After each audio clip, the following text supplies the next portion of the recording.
Hi, folks. Welcome to the Prepared Homestead. This is Travis. Thank you all for stopping by to watch. Well, we had another night of thunderstorms here. Kind of cooled off now, storm-wise and temperature-wise. But we're expected to get another round tonight into tomorrow. The stuff tonight's supposed to be, has the potential to be severe. Tornado threat, hail, high winds, that kind of stuff. So we'll definitely be on our toes for that. Speaking of that, as I'm sure everybody knows, but those tornadoes the other night, I guess that was Friday night, we were supposed to, it really started to ramp up right about where I live. And originally it was supposed to hit us really hard. It did, but we didn't have any tornadoes right here. We did have a couple in our county on the other side of the county. We got some pretty large hail, tennis ball up to baseball size hail here in our area, in some areas. And then it moved on, and as most of you know, hit St. Louis really, really hard. And then moved on through into Kentucky, Illinois, that area. All told, something like 24 lives were lost. I have a personal friend that works on a fire department up in the St. Louis area, and been in communication with him. He's on a rescue team up there, and been sending me pictures, and it is absolutely horrible. So please continue to remember all of those folks and families in your prayers. It hit really hard. And I, not to go too far off on this side note, but remember, I've told you there can be negative consequences to good things. Right now, and I've talked about this before, the FEMA, which none of us like FEMA, right? We can all agree to that. Let's agree to that. But FEMA does maybe not do it well, but they do get involved in disasters and storms. And right now, FEMA is just in shambles. The leadership's all over the place. They say that they don't have any funding to do anything. And so stuff like this and upcoming tornadoes, hurricanes, we've got hurricane season coming up soon. It'd be interesting to see the kind of response. And I know we say, well, that should just be local. It should be handled locally. But if the local areas aren't prepared to pick up the slack from FEMA, which there's no indication that pretty much anywhere in the country is prepared to do that, that could be a really bad situation for just individuals, which is why, and I'm not complaining, I'm not wanting FEMA to exist and FEMA to be powerful. That's not what I'm saying. What I'm saying is that you, the individual, need to step it up. Stop depending on these other government agencies and stuff to come in and help. FEMA does a lot of bad stuff, but even though they don't do it well, they do get into disasters and do some good helping people. And if they're gone and the state and the local governments aren't prepared to pick up that slack to fill that gap, then it could be disastrous for a lot of people. So keep getting prepared for that. And I advise working on the local level, especially if you're in a rural county area, like say where I'm at. Go to your fire department, go to your emergency management director, go to your, county commission and talk to them about putting together volunteer teams. Most counties and stuff would be okay with that and to work with them. So that's a good thing. Also, there was a bombing out in California of an IVF, in vitro fertilization clinic was bombed. And that was really big news. It's been overshadowed by something else, which I'll mention here in a second. But apparently they're saying that it was an attack. So that happened.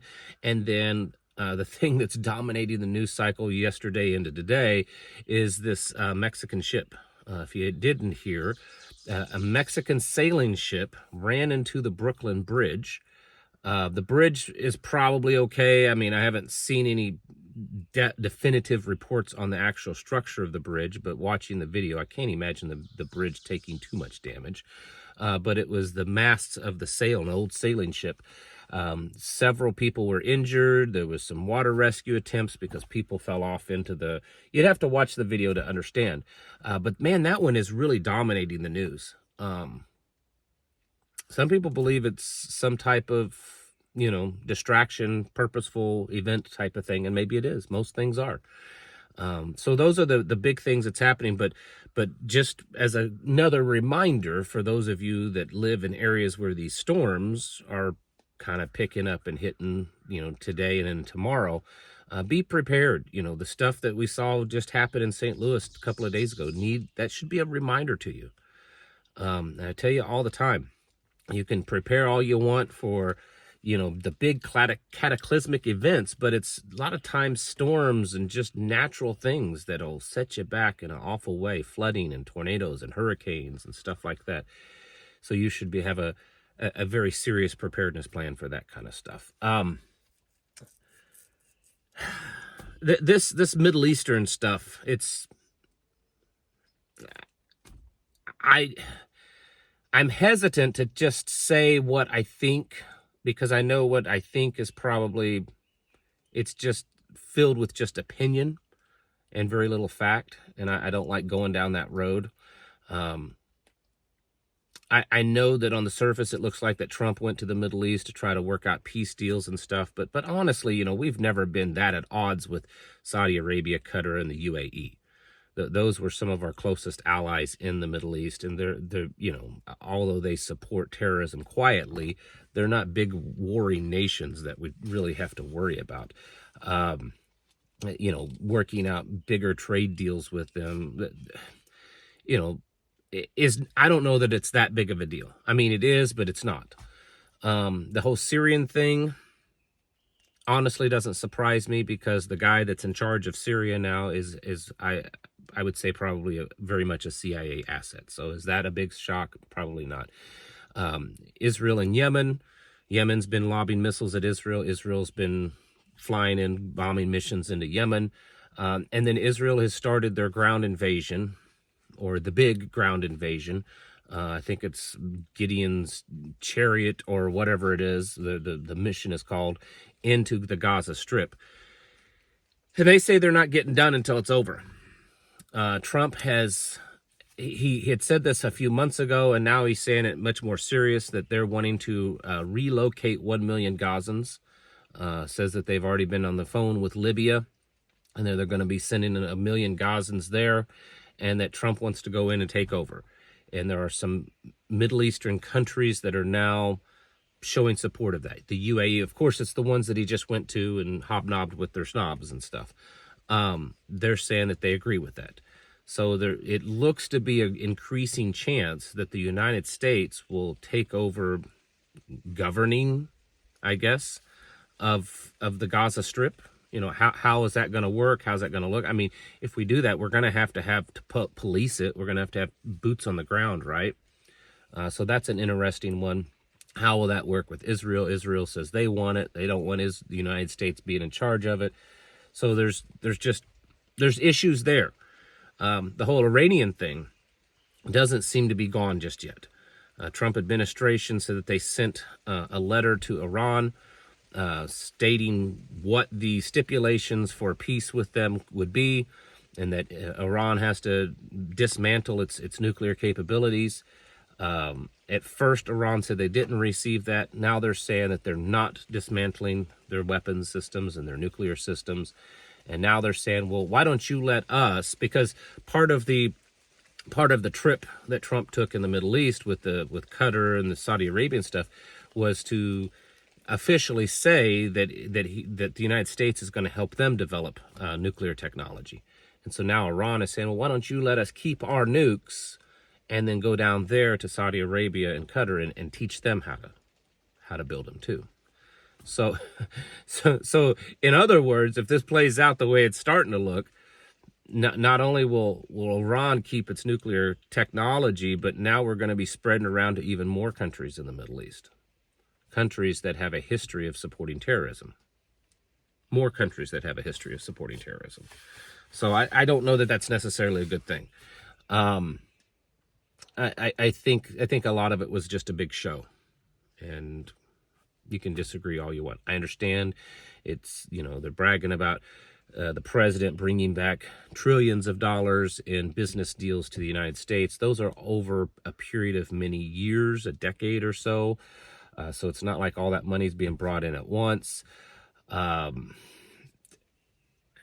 Who knows? Who knows? And then, of course, the tariff things is still going on. I mentioned the other day with Walmart saying that they're going to raise their prices. And then the president fired back online telling them that they should just eat the costs. And this brings up the thing of, remember in the beginning, we were told that the tariffs was a punishment and a tax that was going to be collected from the originating nation. So stuff coming in from China, people were made to believe that China is now paying that tariff, which I told you and many others that that's not how tariffs work. At the end of the line, the consumer purchasing the product is the one that pays the tariffs. And so here again, just Walmart needs to eat those tariffs. Don't pass those tariffs on to the people. Well, that's what we've been saying. That's what companies do. Companies don't pay business taxes. I mean, they do. Most of them do file taxes, and some of them pay a tax. But in the end, a business doesn't pay taxes because that's a business expense that's rolled into the pricing of the products that they sell or the services they offer. And anyone that has ever owned a business or worked in any kind of upper management of a business knows that. It's all figured in. So if the cost of business increases for that business, they pass it on to the consumer because they have this thing called a profit margin. And maybe Walmart's profit margin is too high, but that's their business. I mean, I don't agree with it, but businesses pay the cost of doing business or pass the cost of doing business on to the consumer. And so, yeah, you're going to see the cost of items go up. And there's been a few other companies say that, yes, their items are going to go up. They have to. And if Walmart is, then, your smaller businesses are also. So expect to see increased prices. So anyways, I guess to wrap this up, this is just kind of a mixed bag of a video. And if I do want to mention, if you didn't watch my video I posted last night, I don't post very often on a Saturday evening, but if you watch the video I posted last night, I think you'd enjoy it. A very different type of video here lately for me. But, we've got disasters happening that America is not prepared for. America for too long has depended upon the federal government to handle things for disasters. We should have never done that because they do it inefficiently. And then now those parts of the federal government are either going away or being dismantled in some way or just becoming more and more inefficient. So Americans are left holding the bag on taking care of themselves, and they're not prepared. So that's why you need to be prepared. We've got the Middle East that looks good because you're just looking at the surface, but the stuff that's going on beneath the surface doesn't look good. And I think that there's still conflict brewing in the Middle East, and we need to continually think about that and focus on that. And then these tariffs things and the market, the economy, it's not getting better. It's getting worse. And, so many different numbers out there are showing that, housing costs, debt, interest rates, foreclosures, defaults on debts, and then just increased cost of goods. So we need to be prepared in that way also. This is why we need to all just focus on our self-sufficiency and doing everything that we can to, at the very least, little by little, disconnecting from this overall system as much as possible. And I know it's impossible to do it completely, but disconnect now from as much as you can and start making plans that when you're forced to, when you really don't have any other choice, of how to survive disconnecting from other things too. And that's really what self-sufficiency and prepping and homesteading all mixed together is. So get your houses in order. Get prepared mentally, physically, and spiritually. Thanks for watching. Catch you in the next video.